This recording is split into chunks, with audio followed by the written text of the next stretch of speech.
வணக்கம் நண்பர்களே. இப்போ உருளைக்கிழங்கு மசாலா எப்படி செய்யலாம்னு பார்க்கலாம் வாங்க. வீடியோ ஸ்கிப் பண்ணாமல் பாருங்கள். ஃபஸ்ட்டு பானை வச்சு எண்ணெய் ஊற்றிக்கலாம்.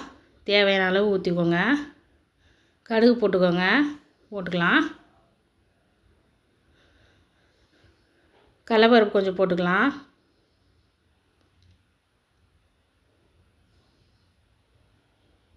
அது நல்லா பொரிஞ்சதுக்கப்புறமா கொஞ்சம் சீரகம் முதல்லே போட்டால் கொஞ்சம் தீஞ்சிரும். அதனால் கொஞ்சம் அது பொரிஞ்சதுக்கப்புறம் இது போட்டுக்கலாம்.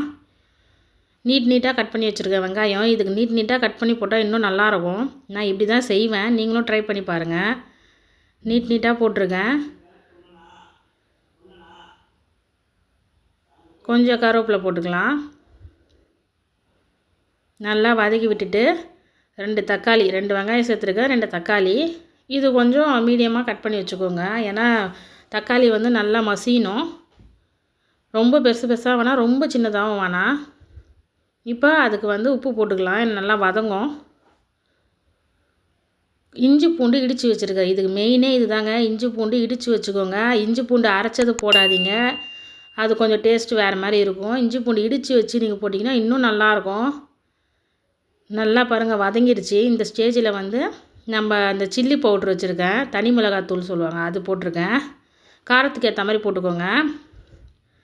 அப்புறம் தனியாத்தூள் போட்டிருக்கேன். அது 2 டீஸ்பூன்னா இது 3 டீஸ்பூன் அது மாதிரி போட்டுருவேன். இப்போ நல்லா கிளறி விட்டுடலாம். இந்த எண்ணெயிலே நல்லா வந்து கிளறி விட்டுருங்க, அந்த பச்சை வாசனை போகிற அளவுக்கு. இந்த மாதிரி பாருங்கள் எண்ணெய் பிரிஞ்சு வந்துடுச்சு. இந்த ஸ்டேஜில் வந்து நம்ம உருளைக்கிழங்கு வேக வச்சுருக்கோம்.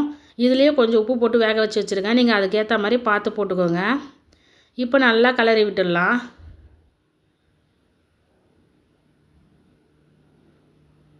மசாலாலாம் எல்லா உருளைக்கிழங்குலையும் படுற அளவுக்கு இந்த மாதிரி கிளறி விட்டுருந்தோங்க. பாருங்கள் எப்படி வந்திருக்கு கலர்ஃபுல்லாக, நல்லா வாசனையாக இருக்கும்.